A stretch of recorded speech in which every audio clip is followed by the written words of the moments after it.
Hey, welcome to Fangirl Football. Welcome back to Week 11. We're going to run through the games and give you an idea of who you should start or sit possibly this week, depending, of course, on the makeup of your team.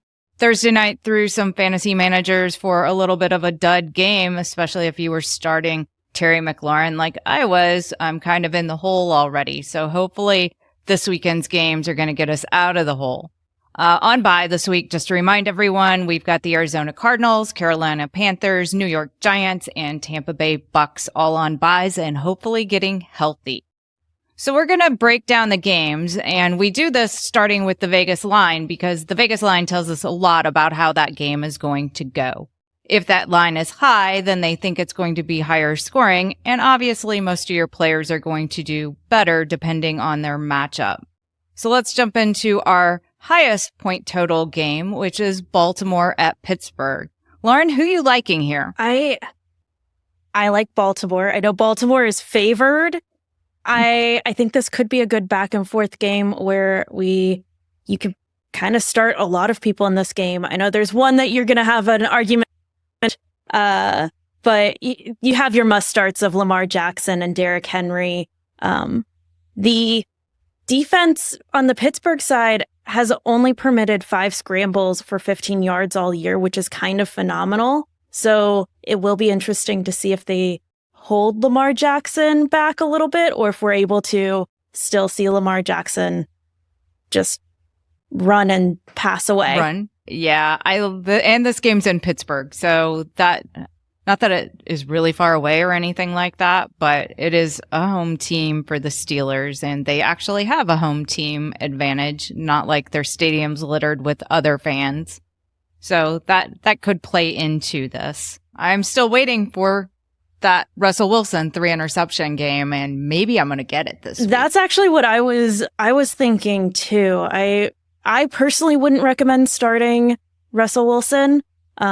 I think this could be the game where he doesn't do well if he doesn't have time to kind of think through things, and Baltimore has been able to break through and pressure that offense. So it's very true. This could be a low-scoring game just as easily as a high-scoring game that everyone's kind of expecting. It could be just a dud game.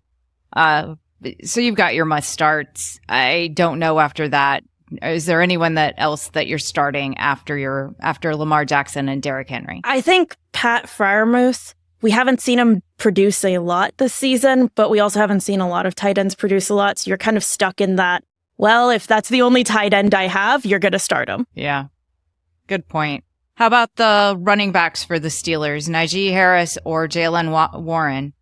If one of them's out, the other becomes a better start. Yeah. But the Ravens have been really good against the run. They have. I think Derrick Henry's trained that defense. Yeah, they have potential, but there are a lot of other better options. So especially because you don't know yet who's starting. This is Friday evening, and I couldn't say which one is going to be the person. Yeah. And so you might just want to skip this one and see if you have other running backs that give you better options and better consistency. Yeah, obviously, if one of them's out and you're in a bad spot, then I would start one of them. If they're both in, I don't see either one of them as startable. How about George Pickens? You like him? I know you played him in DFS. We did play him in DFS. Quentin won me over a bit, and I think I'm falling on that side that we were just talking about, where this game could be either really high scoring or it could be a dud. And especially, I think I'm falling a little more on this could be the one where we see several Russell Wilson interceptions. So it's a risk. If you feel like, no, this is going to be the week that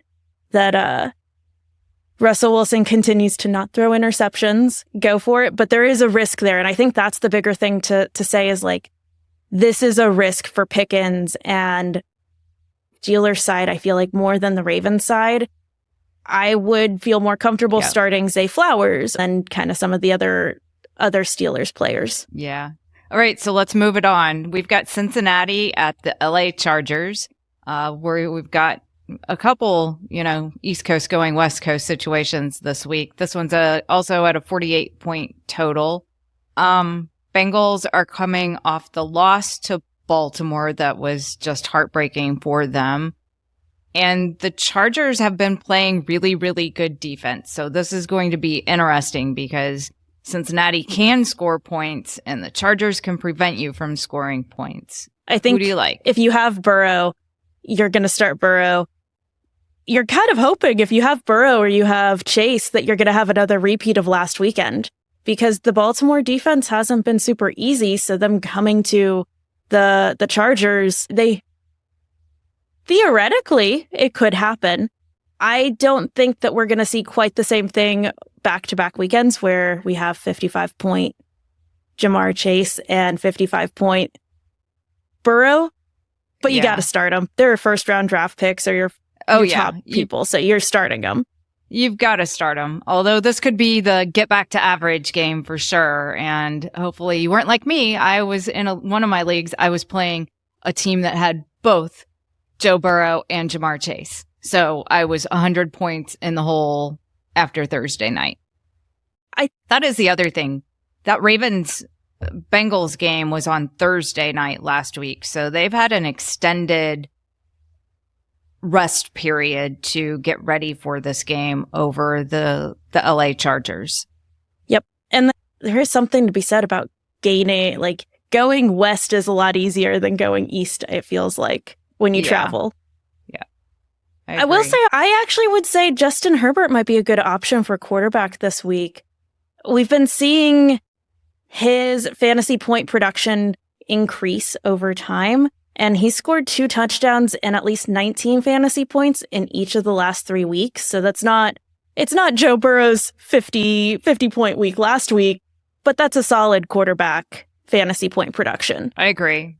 I love Justin Herbert in this situation. The Bengals defense has been giving up to quarterbacks a lot of points, and Herbert's been solid.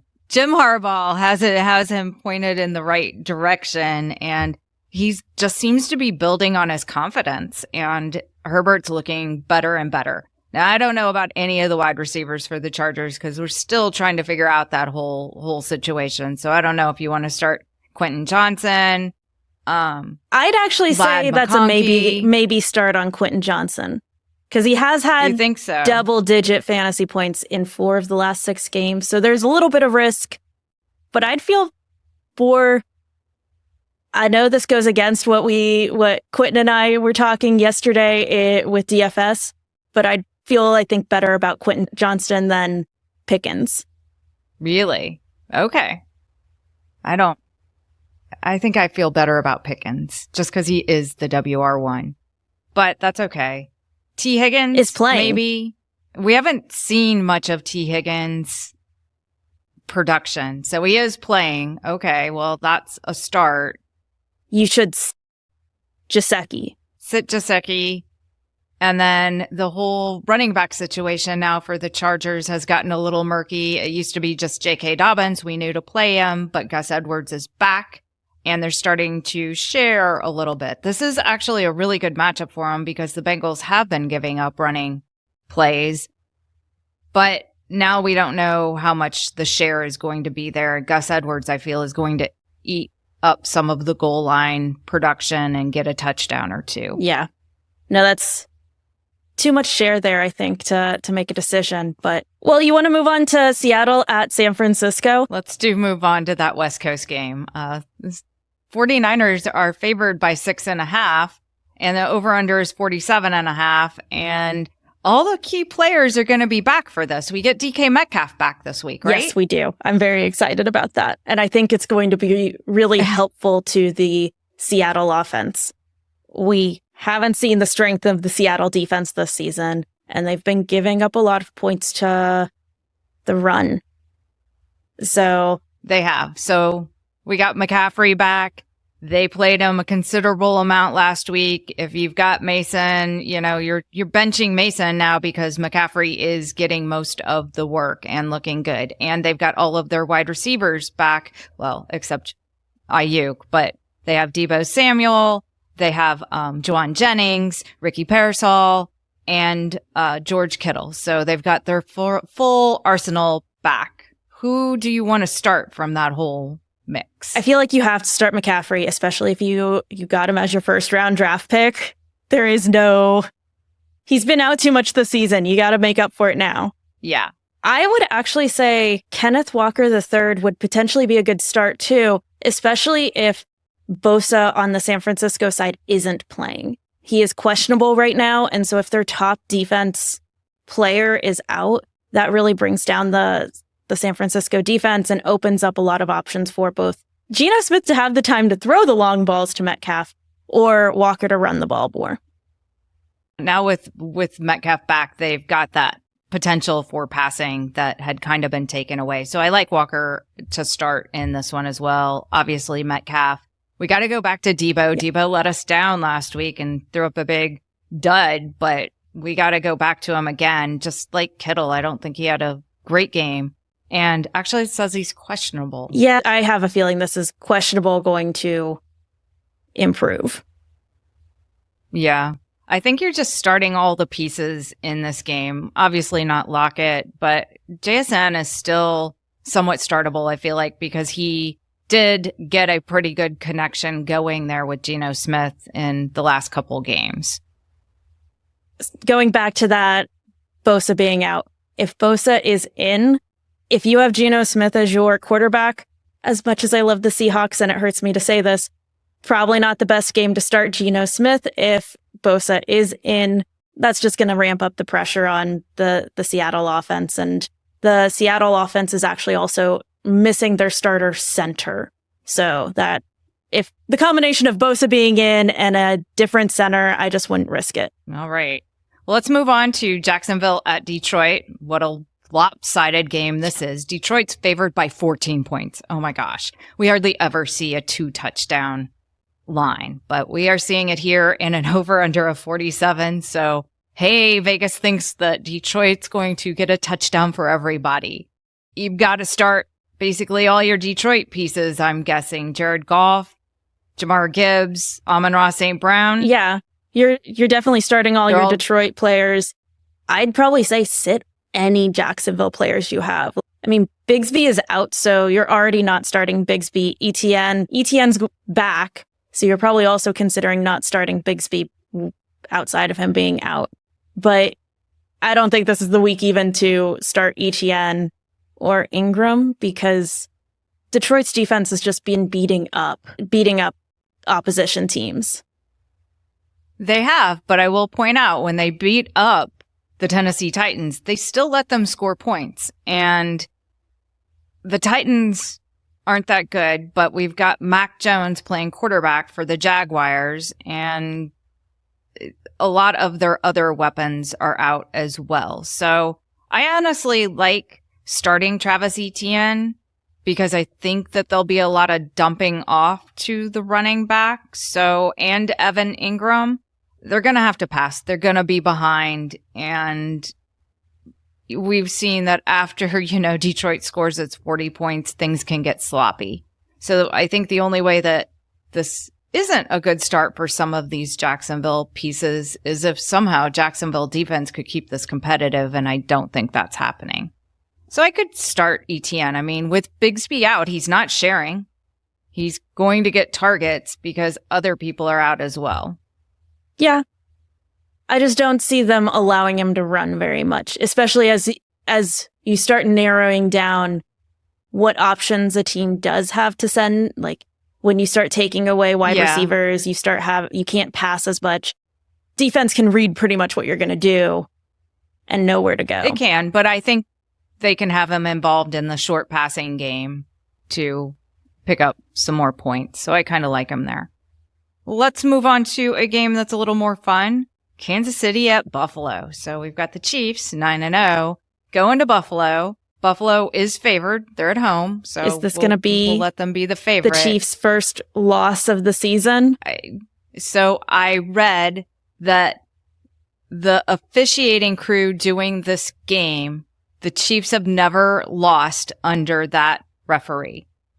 And they're known to call false starts and a lot of illegal formation penalties. So you know how they we'll be looking. Flex games? and they move games based on like, oh, well, this isn't a good matchup. I feel like at this point, the NFL has to know people feel it's rigged a little bit. They need to flex the ref crew. They probably did, but I didn't see how many games he has officiated for Kansas City, which you and I in data know that can play a big part of this. Maybe he's only done 2, and I didn't look and get to read that information, but it sounded like he's done a few, and the Chiefs have never lost under that officiating crew. So we'll be watching to see if they're calling this fair, because in that very first game of the season, they weren't calling the offsides against the Chiefs. And we'll keep our eye out to see if this is getting called one way or another. I remember that because of that crew. That week 1 Baltimore-Kansas City game where Baltimore had all of those illegal formation calls. Yep. And they got false starts, I believe. So, yeah, both of them. And that's what this crew is known to call. And the Chiefs have won under it. So, anyhow, let's go to the starts. The Chiefs have a good defense. Yes. Let's start with who is banged up and might not play. Because last week, the Buffalo Bills caught me with a couple players that I was expecting to play. And suddenly they weren't playing. Amari Cooper is still questionable, and Keon Coleman is out. And then Dalton Kincaid is out. So that does mean the Knox, their backup tight end, might be a good sleeper tight end, or a good option that if you need to run and find a tight end after I just said, don't play these other tight ends, this might be your tight end to go find real quick.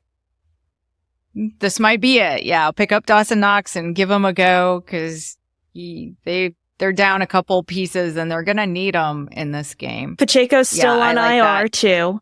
Another week at least. I think November 24th is when he could start being reactivated. Okay. And then from a fantasy points production, Mahomes hasn't been producing very many points. It's hard to say to start him when he just hasn't. When you have low double digit, like 12 fantasy points. Yeah, I think this becomes a question of who else do you have? Yep. And given the buys, because this could be a very good Mahomes game. It could get competitive, and they force them to throw the ball and not rely on Kareem Hunt. But I'm starting Kareem Hunt. Mahomes is a maybe. You like Kareem Hunt? I do like Kareem Hunt. It's a good option. Yeah. He's been the lead running back for Kansas City. I think the no-brainers are more James Cook and Travis Kelce. They're getting, especially with the usage for Kelce going up and his fantasy points going up. Yeah. Hunt is a good option, though. Definitely. All right, so let's move on to one that I like picking up players from. If you're, looking for substitutes, Cleveland at New Orleans. This game to me has fireworks written all over it. It's New Orleans by 1, which actually surprised me because I feel like Cleveland's been playing fairly well with Jameis Winston. And they're coming off their bye week. The total is only 44.5. We've seen New Orleans rack up some points this year. We've seen Cleveland rack up some points this year. And it really surprises me that it's kind of this low. New Orleans coming off the win over Atlanta last week after firing their head coach. We talked about how sometimes they get that bounce back, and I didn't really think their coach was that bad, but I guess he was because the players played inspired for sure. Yeah. As a Falcons fan, I was frustrated by that win last week from New Orleans, but they did play like they wanted to come together and win again and less a mess. So I definitely agree this could be a good back and forth game. And you have to start Kamara. You have to start Njoku, especially if you have that tight end. So, you're starting Njoku. You're starting Kamara. I love Jameis Winston in this matchup for sure. He's going back. He's playing his old team. I think he's going to try to take care of a few things. I love Cedric Tillman. So Jameis Winston, Cedric Tillman, this is actually my DFS game, I think. So I'll be making my lineups out of this game with Jameis Winston and Cedric Tillman. I know you guys went on that Baltimore Steelers one, but I'm going to this one. So I do like starting Jameis Winston and Cedric Tillman. What about Nick Chubb? I feel like this would be a good game for Nick Chubb too, since New Orleans hasn't been stopping a ton of running. They haven't. I just don't know. I don't trust Nick Chubb yet. So I don't trust him to be explosive. Do I think he can put up his 15 points? He can put up his 15 points. So I'm starting him. Yes, I'm starting all pieces of this because I feel like both sides are pretty even. So if I've got players in here and it's, wide receiver 1, they're starters, then I'm playing them. But after that, I'm going to be a little more cautious. And then we saw Marquise Valdez-Scantling just pop off last week too with Derek Carr. And I like playing him as well. He seems to have stepped up and is getting open. Although the Cleveland defense can be actually pretty good. They can. And I think that's one of the reasons where I could see why Vegas thinks on the lower side and kind of evens it at, well, maybe each of them get 20 and 24 points. But yeah, I could see this being an over, and no one's defense stops as much as they enjoy running up the numbers. That's true. All right. How about Vegas at Miami? Miami's favored by 7. Yes. Who would have thought that? They're 3-6. The Raiders are 2-6, and somehow Miami's favored by 7. 44-point total. Well, we got Tua back. It's a completely different team yet.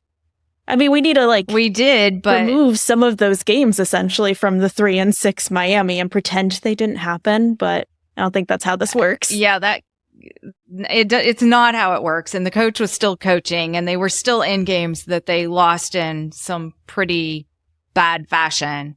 I don't like that Tyreek Hill is injured, has a wrist injury. Now he's talking about off-season surgery. So that's obviously bothering him. But it's still the Raiders, and they're still in Miami. Hill wasn't on the injury list today. He's not, but he's talking about his... It's like one of those where he's going to play. Kamara is playing with an injured rib and a broken hand, and... Yeah. Sometimes I can't trust Tua or Tyreek Hill or Jalen Waddle. I'm finding other options, but Devon Achane, I'm starting. I have him. I have both him and Waddle. I'm starting Achane, but I'm going to bench Waddle unless I'm in a bad situation. I can see that on benching Waddle. I think that this game has the potential for Miami to enjoy a comeback game or a build-up game. And I know you and I have different perspectives on running up scores, but I could see Miami needing a win, being 3-6 and having a bunch of not great games. And so, yeah, I could see it being a good game. Anyone on the Raiders side to start? I think Brock Bowers is your only option. I think so too. I'm not even sure who the Raiders are rolling in at quarterback this week. I think they've benched Gardner Minshew for the foreseeable future. Go with Brock Bowers and ignore everyone else, because if you have someone else, you should probably head to the waiver wire and find a replacement. Go back to that New Orleans and go pick up Cedric Tillman if you can find him. But all right, so Atlanta at Denver Broncos. Denver's favored. Over-unders 44. Denver's been playing solid defense. Yep. And their offense has been playing pretty solid as well. Bo Nix is just like Justin Herbert, in my opinion.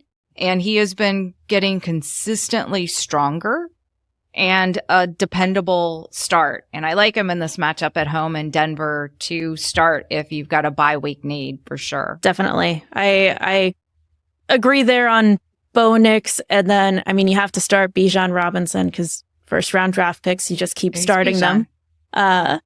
Yeah. And Audric Estime, we talked about this in the waiver wire episode, but it looks like Estime's the starting back now.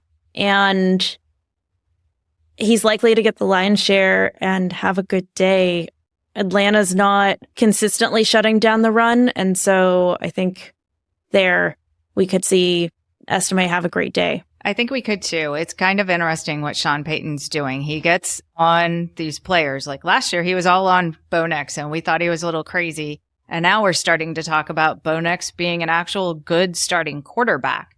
So I have to give Sean Payton a little more trust. So we liked his wide receivers coming in, or not his wide receiver. We liked his running backs coming into the season. And now he's pushing us all on Audric Estime. So I think I better trust him a little bit more and see what Estime has got going on and why he's better than Javonte Williams. Which is a good call out that if you have Javonte Williams, you should sit Javonte Williams because he's not going to get most of the work. He might not even get that much work.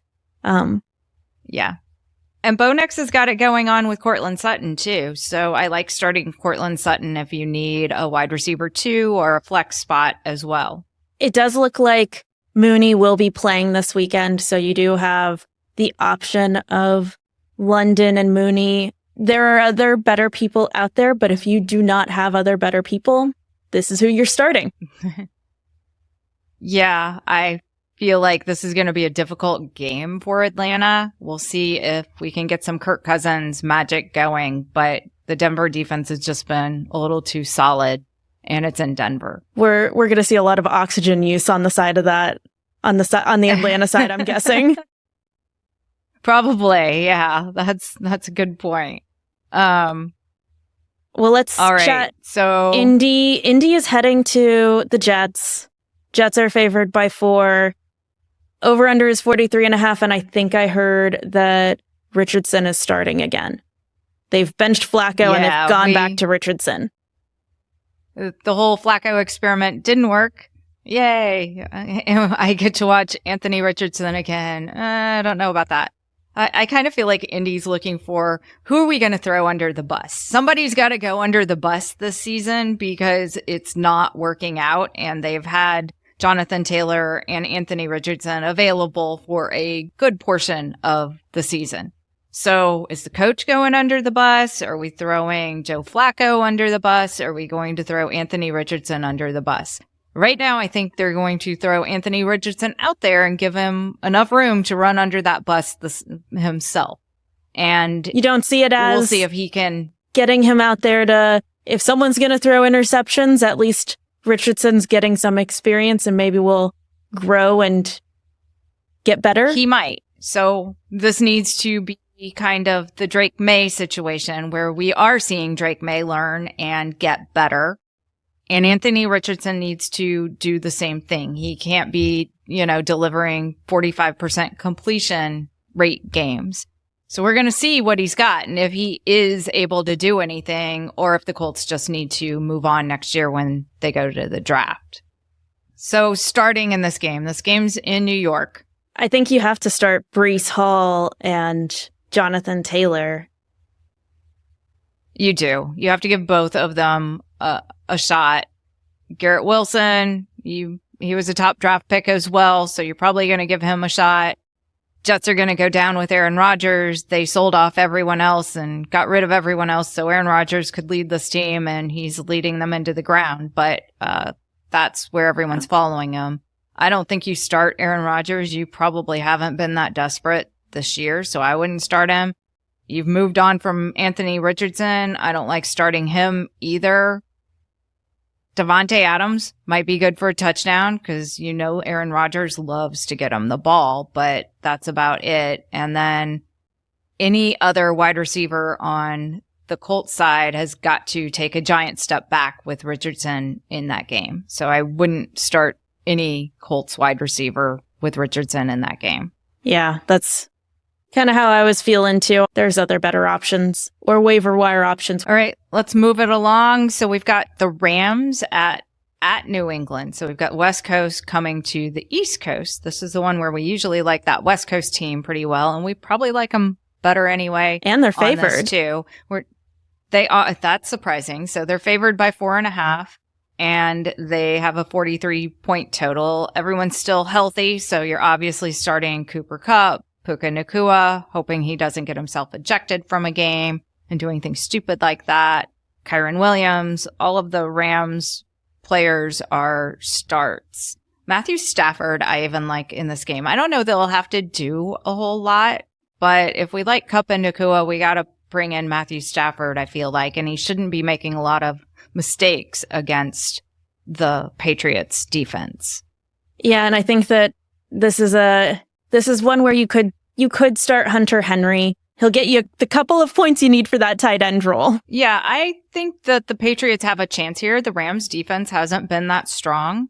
And so I do like playing Drake May. I think they're going to be playing from behind, and I would even play Demario Douglas. I'm pretty sure I have him on a team. So given who I'm picking from, I feel like this is a better matchup for the Patriots than a lot of the other ones have been, because the Rams are kind of weak and allowing some points to be scored. You want to move on to Houston at Dallas? Two Texas teams going at it in Dallas. Luckily, it's a night game, so they don't have to worry about the sun.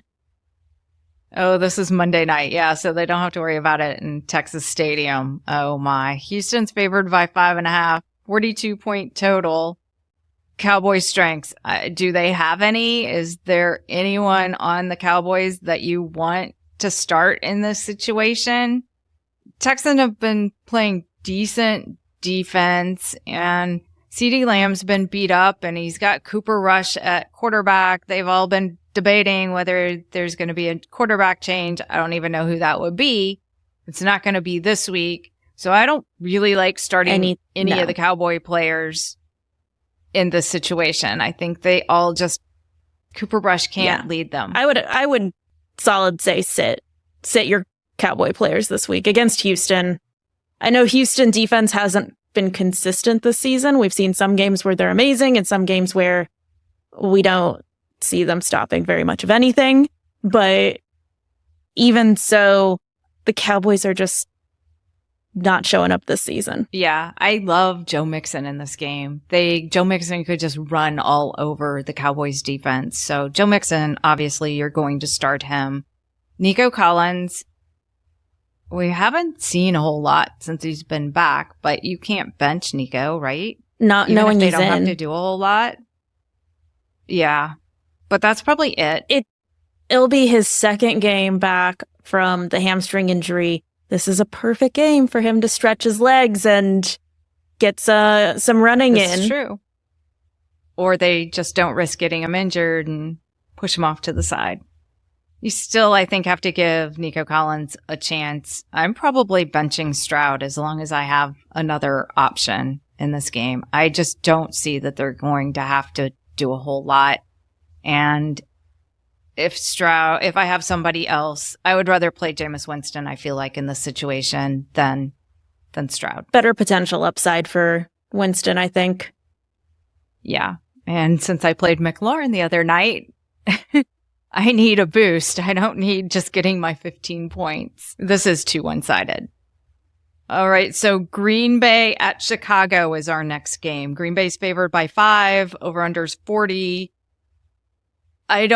This one, actually, I'm surprised that Green Bay isn't favored a little bit more, but I guess it's because it's in Chicago. And Chicago's had the coaching change, so they're getting the fired coach boost. Yeah, that was a bad situation, it sounded like. It sounded like the players were objecting, going to other coaches saying this guy's not doing his job and we want different plays. So it will be interesting to see if this is the game like we saw New Orleans have last week, where they rally around the fact that they got rid of the coach they didn't like and support that decision, and it brings in, a spirit and they can put up some numbers.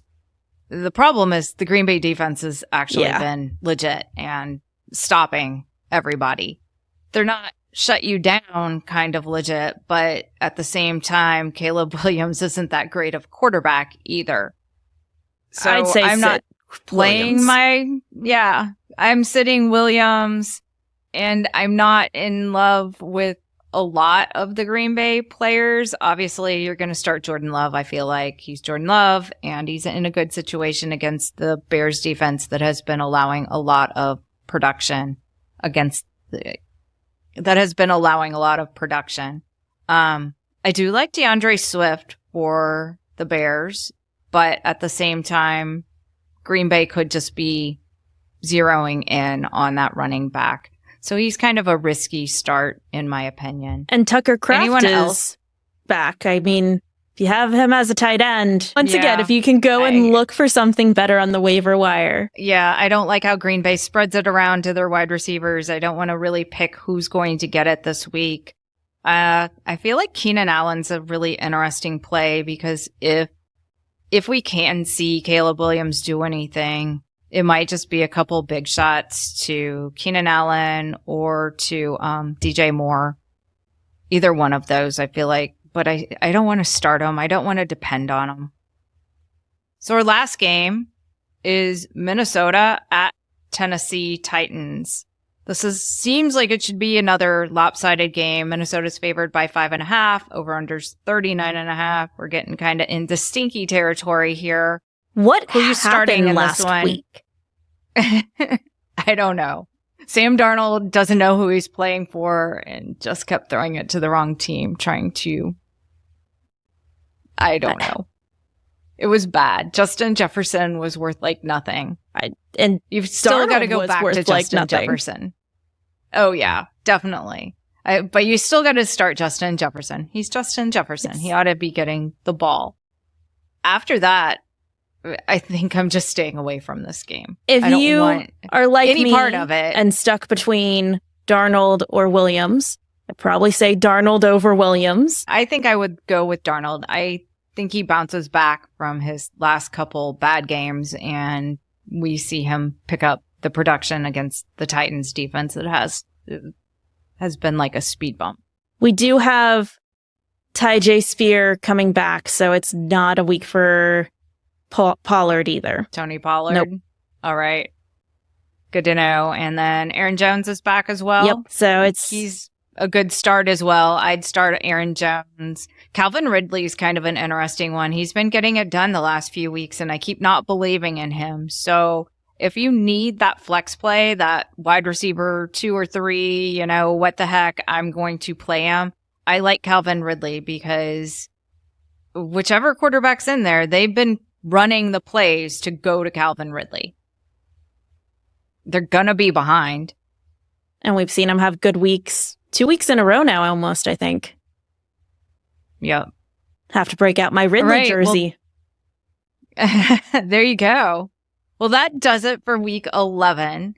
And we hope that we've given you some insights into the games and who you might consider starting, or if you need to go to the waiver wire and look elsewhere. Look for our free contest in the description and come play daily fantasy sports with us. We're getting together some introductory videos on how to play DFS if you are new to DFS and want to jump in and play with us. So check out those contests, and we will see you next week after the games for what we're going to do in week 12.